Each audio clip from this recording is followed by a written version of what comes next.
इन लोग का शादी हो रहा है, यहाँ बधाई बज रहा है,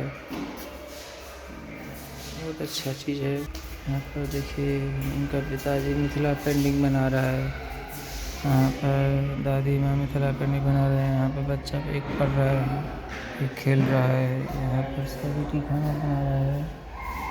और देखिए इसका माँ सोयाबीन सब्जी बना रहा है। ये देखिए यहाँ का हर एक महिला लोग अपना